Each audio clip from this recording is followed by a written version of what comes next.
ያለፉት 7 ዓመታት የዲፕሎማሲ ጉዞን ከነበሩት ዓመታት ጋር ማወዳደር ይቻላል። ማነጻጸርና ባለፉት 7 ዓመታት የተለዩ ነገሮች ምንድናቸው የሚለውን ነገር ማንሳት እንችላለን። ይሄ የሆነበት ምክንያት አንደኛ ባለፉት 7 ዓመታት በሀገሪቱ ውስጥ አጠቃላይ ሪፎርም እየተካሄደ ነው ያለው። ይሄ ሪፎርም ፖለቲካዊ፣ ኢኮኖሚያዊ፣ ማህበራዊ፣ ወታደራዊ ብቻም ሳይሆን ዲፕሎማሲያዊም ጭምር ማለት ነው። ስለዚህ በሁሉም ዘርፎች ሪፎርም እስከተካሄደ ድረስ በዚህ ዘርፍም ሪፎርሞች አሉ፣ በውጭ ግንኙነት ዘርፍ ማለት ነው። በዚህም ደግሞ የተከሰቱ ዋና ዋና ግኝቶች፣ ውጤቶች ማንሳት ይቻላል። ለምሳሌ ገና ሪፎርሙ እንደተጀመረ በኩርፊያና ባለመተማመን ታጅቦ የነበረው የኢትዮጵያና የኤርትራን ግንኙነት ለማሻሻል የተወሰደው እርምጃ እና ሰላም አውድ ውስጥ መገባቱ አንድ ትልቅ እርምጃ ነው። የውጭ ግንኙነቱ ደግሞ በጎረቤት ሀገሮች ላይ ትኩረት ስለሚያደርግ በሱዳን የነበረውን የእርስ በርስ ግጭት ሰላም እንዲፈጠር በሀገራችን መስተንግዶ፣ በሀገራችን ዲፕሎማሲያዊ ጥረት የሱዳን የተለያዩ ወገኖች እንዲነጋገሩ ለማድረግ የተደረጉ ጥረቶች፣ በደቡብ ሱዳንም በዚሁ ደረጃ የሚስተዋሉ ነገሮች ሊታዩ ይችላሉ።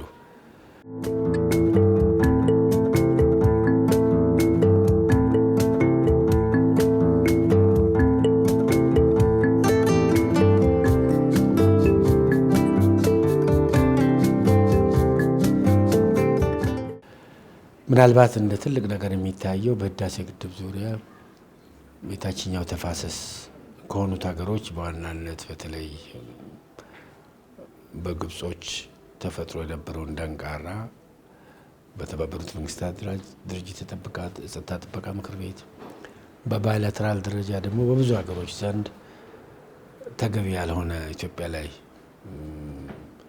ይካሄድ የነበረውን የፕሮፓጋንዳ ዘመቻና ኢትዮጵያ ግድቡን ከመስራት ከመብላት እንድትታቀብ የተደረጉ ጥረቶች መክሸፋቸው በጣም ትልቅ ነገር ነው። ይሄ በዋናነት ከሽፏል ማለት ይቻላል።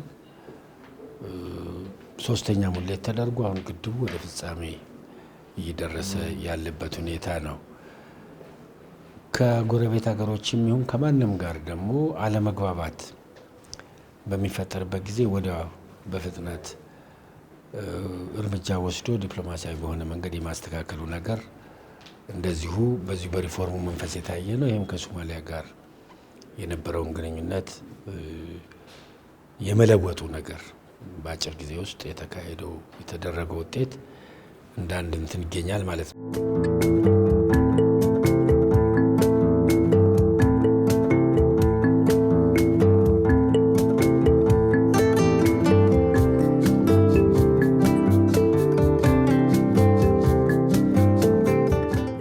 ይሄም አንዱ እንግዲህ በውጭ ግንኙነት መስክ የተገኘ ትልቅ ለውጥ ነው ማለት ይቻላል። በእነዚህ በ7ቱ ለውጥ ዓመታት ማለት ነው።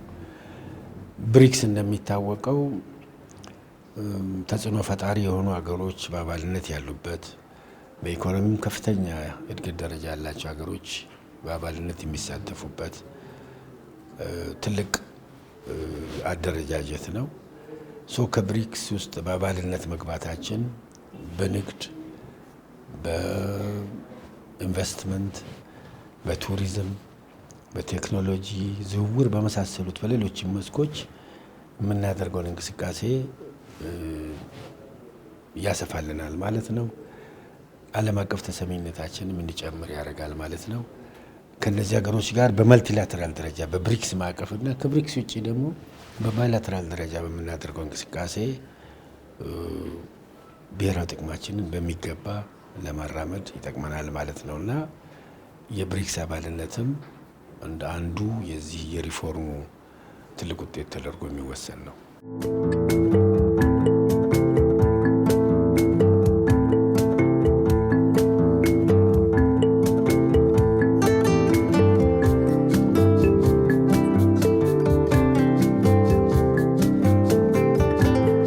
በእነዚህ ጥቂት ዓመታት ውስጥ በዚህ መስክ እንደ ትልቅ ውጤት በአፍሪካ ደረጃ ሊታይ የሚችለው የዚህ የአፍሪካ ፍሪ ትሬድ ኤሪያ ጉዳይ መጽደቁ የአፍሪካ ሀገሮች ነፃ የንግድ ቀጠና እንዲኖርና አፍሪካ ሀገሮች በነፃነት አብረው እንዲነግዱ ንግዳቸውን እንዲያጠናክሩ የማድረጉ ነገር አፍሪካነት ድርጅትን ያጠናክራል፣ አፍሪካ ህብረትን ያጠናክራል። እዛም ሳለ ደግሞ እኛንም ብሔራዊ ጥቅም ከአፍሪካ ሀገሮች ጋር ሰፋ ባለ ሁኔታ እንድናራምድ ይጠቅማል ማለት ነው። ይሄም አንድ ነገር ነው። የአፍሪካ ሀገሮች ጋር በተለይ ከጎረቤት ሀገሮች ጋር ደግሞ በተለያዩ መስኮች ለመዛመድ ለመተሳሰር የተደረጉ ጥረቶችም ይታያሉ። ለምሳሌ አካባቢያዊ ውህደትን ለማፋጠን በኢነርጂ ከጅቡቲ ጋር የመተሳሰር ነገር አለ።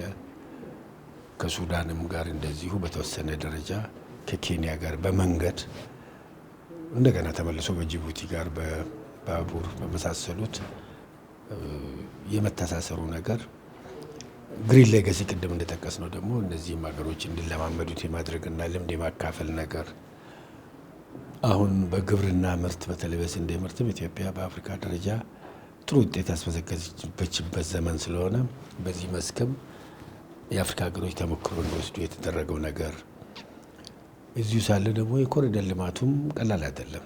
አፍሪካ አዲስ አበባ የአፍሪካ መናኸሪያ እንደመሆኗ መጠን የአፍሪካ ዋና ከተማ እንደመሆኗ መጠን ይሄ ለአፍሪካ ሀገሮች ተሞክሮ ትልቅ ነገር ነው። እዛም ሳለ ደግሞ የአፍሪካ ህብረት መቀመጫ የሆነችው አዲስ አበባ በዚህ ደረጃ እየተጠናከረች እያማረች እየተዋበች መውጣቷ የሚሰጠው ትርጉም በጣም ትልቅ ነው እና ሌሎች አፍሪካ ሀገሮችን በዚህ ደረጃ እንዲነሳሱ ያደርጋል። እርስ በርስ ትስስር እንዲኖር ያደርጋል። ከአፍሪካ ሀገሮች ጋር የአፍሪካን ችግር ደግሞ አፍሪካዊ በሆነ መንፈስ የመፍታቱ ነገር በሰሜኑ ሀገራችን ክፍል የተከሰተውን ችግር በዛ ደረጃ የመፍታታችን ነገር ለምሳሌ የፕሪቶሪያ ስምምነት የዛ ውጤት መሆኑ እነዚህ ሁሉ በአጠቃላይ የሚያሳዩት ምንድን ነው? በአፍሪካ ደረጃም ቢሆን ኢትዮጵያ የአፍሪካ ህብረት እንዲጠናከር፣ የተለያዩ የአፍሪካ ተቋማት እንዲጠናከሩ፣ የአፍሪካ ሀገሮች በባይላተራልም በማልቲላተራል ደረጃ እርስ በርስ ግንኙነታቸውን እንዲያሰፉ ለማድረግ ከፍተኛ ጥረት ስታደርግ ቆይታለች። ይህም ጥረት ጎልቶ እየታየ ያለ ነው ማለት ነው።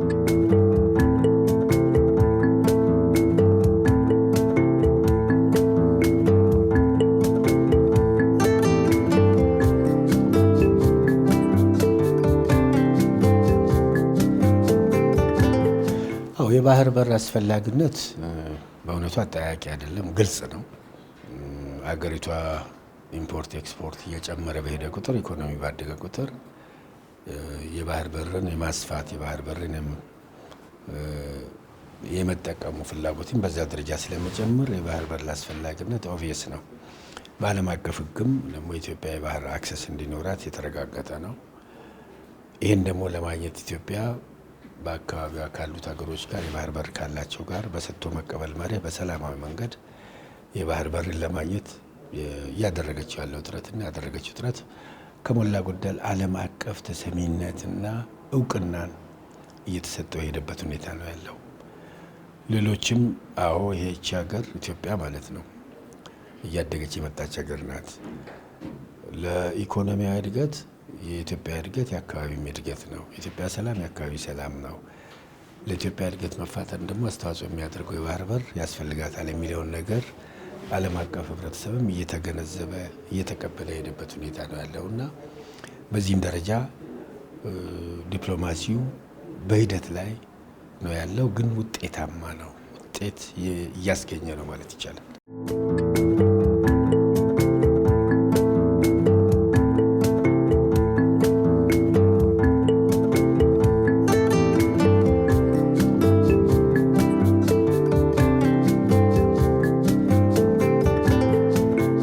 የዜጋ ተኮር ዲፕሎማሲ የውጭ ግንኙነታችን አንዱ ስራ ነው፣ አንዱ ትልቁ ስራ ነው። ኢትዮጵያ የዜጎቿን መብት በውጭ ኢትዮጵያ ኤምባሲዎች በውጭ ባሉበት አካባቢ የኢትዮጵያ ቆንስላ ጽሕፈት ቤቶችና ኢትዮጵያ የሚወክሉ ተቋማት በሙሉ የኢትዮጵያና የትውልደ ኢትዮጵያውያንን መብት የማስከበር ስራ የመስራት ግዴታ አለባቸው። ይህም በፕሮግራም አውጥቶ እየሰሩ ያለበት ሁኔታ ነው ያለው። በተቻለ መጠን ዜጎች በሀገር ቤት ስራ እንዲስፋፋና ሀገር ቤት ስራ እንዲሰራ የሚደረገው ጥረት እንዳለ ሆኖ በዓለም አቀፍ ደረጃም በውጭም የስራ እድል እንዲኖር የስራ እድል በሚኖርበት ጊዜ ህጋዊ በሆነ መንገድ ዜጎች ሄደው ሰርተው እንዲመለሱ ለማድረግ ተቋማዊ አሰራሮች ይሰራሉ። እንደዛም ሆኖ ግን በተለያዩ ውጫዊና ውስጣዊ ገፊ ምክንያቶች ውጭ ያሉ ዜጎች ችግር በሚደርስባቸው ጊዜ ለዜጎቹ መብት ከመሟጋት አንስቶ አስፈላጊ የሚሆንበት ጊዜ ደግሞ እንዲመለሱ የማድረጉ ነገር በስፋት እየተሰራ ያለበት ሁኔታ ነው። በርካታ ዜጎች ከውጭ እየተመለሱ ያለበት ሁኔታ ነው። አሁን ቅርብ ጊዜ እንኳን በጣም ሩቅ ከሆነውና ብዙም ካልተለመደ እና ማይነማር ከመሳሰሉት አካባቢዎች ጭምር ዜጎች ወደ ሀገር ቤት እየገቡ ያለበት ሁኔታ ነው ያለው። ኢትዮጵያ ለዜጎቿ ክብር ትሰጣለች፣ ለዜጎቿ መብት ትሟገታለች። መንግስት ለዚህ ደግሞ ተግቶ ይሰራል። ይህንም በተጨባጭ እያየን ያለንበት ሁኔታ ነው ያለው።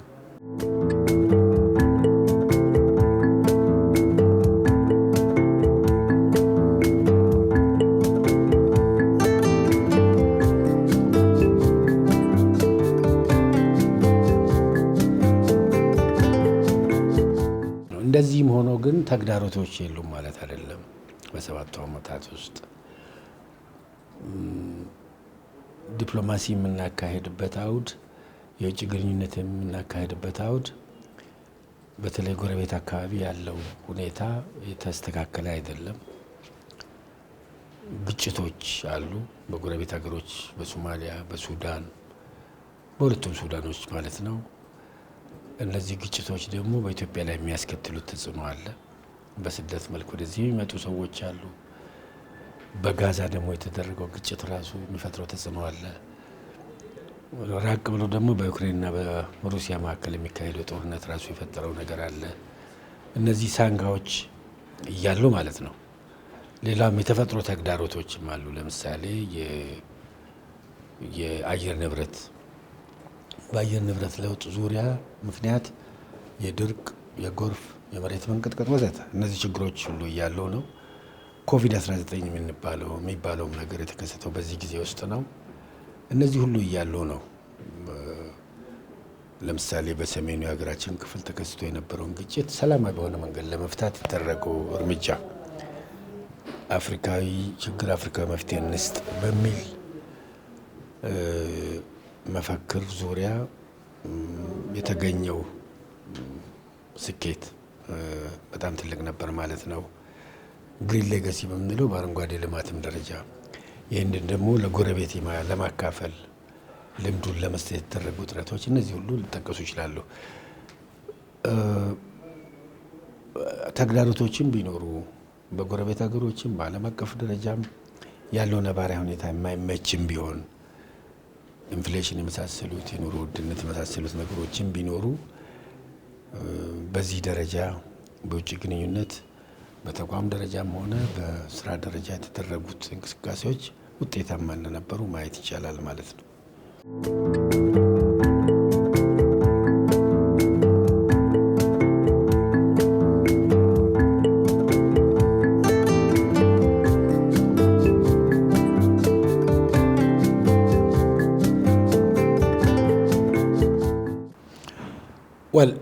የኢትዮጵያ ብሔራዊ ጥቅሞችን በፖለቲካ፣ በኢኮኖሚ፣ በማህበራዊ ኑሮ፣ በወታደራዊ ዘርፍ፣ በጸጥታ ዘርፍ ወዘተ በሁሉም መስኮች ለማስጠበቅ በውስጥ መጠናከርን ያስፈልጋል፣ ትብብር ያስፈልጋል። በተቻለ መጠን ብሔራዊ አቅምን መገንባት ይጠይቃል። ብሔራዊ አቅም የምንላቸው አንዱ ኢኮኖሚ አቅም ነው፣ ማህበራዊ አቅም ነው፣ ወታደራዊ አቅም ነው፣ ፖለቲካዊ አቅም ነው። እነዚህ ተጠናክሮ መሄድ አለባቸው። በውስጥ የተጀመሩት የልማት እንቅስቃሴዎች ጠንክሮ መሄድ አለባቸው። ዜጎች ጠንክሮ መስራት አለባቸው። በተቻለ መጠን ማህበራዊ ችግሮችን፣ ኢኮኖሚያዊ ችግሮችን ለማጥፋት ብርቱ እንቅስቃሴ መደረግ አለበት። እነዚህ በውስጥ የሚታዩት ጥንካሬዎች ማለት ነው ከሌሎች ብሔራዊ አቅሞች ጋር ተደምረው ዓለም አቀፍ አቅምን ይሰጣሉ። በውጭ ግንኙነት፣ በውጭ ዲፕሎማሲ ውጤት ለማምጣት አመቺ ሁኔታ ይፈጥራሉ። ስለዚህ ብሔራዊ አቅምን በአንድ በኩል በመገንባት በሌላ በኩል ደግሞ ክህሎትን በመጠቀም በውይይት፣ በድርድር፣ በሰጥቶ መቀበል በዓለም አቀፍ ሕግ መሰረት ዓለም አቀፍ ግንኙነትን ለማጠናከር ስራ መሰራት አለበት። ብሔራዊ ጥቅምን በየፈርጁ ለማስጠበቅ ሁሉ በትኩረት መስራት አለበት። እዚህ ላይ ትልቅ ትኩረት ሊሰጠው የሚገባው ነገር የውጭ ግንኙነት በግንባር ቀደምትነት ውጭ ጉዳይ ሚኒስቴር የመሳሰሉት ተቋማት የሚሰሩትም ቢሆን ዜጎችም ጭምር ሌሎች ተቋማትም ለውጭ ግንኙነት አስተዋጽኦ ማድረግ ይችላሉ። ሲቪክ ሶሳይቲው፣ የአካዴሚክ ተቋማት፣ ታዋቂ ግለሰቦች፣ ዜጎች ጭምር የኢትዮጵያን ገጽታ በመገንባት የኢትዮጵያን ብሔራዊ ጥቅም በማስጠበቅ ረገድ በየዘርፋቸው የሚያደርጉት እንቅስቃሴ ለውጭ ግንኙነት ግብዓት ይሰጣልና ከዚህ አንጻር አቅምን የጋራ ባደረገ መንፈስ ስራዎች መሰራት አለባቸው ማለት ነው።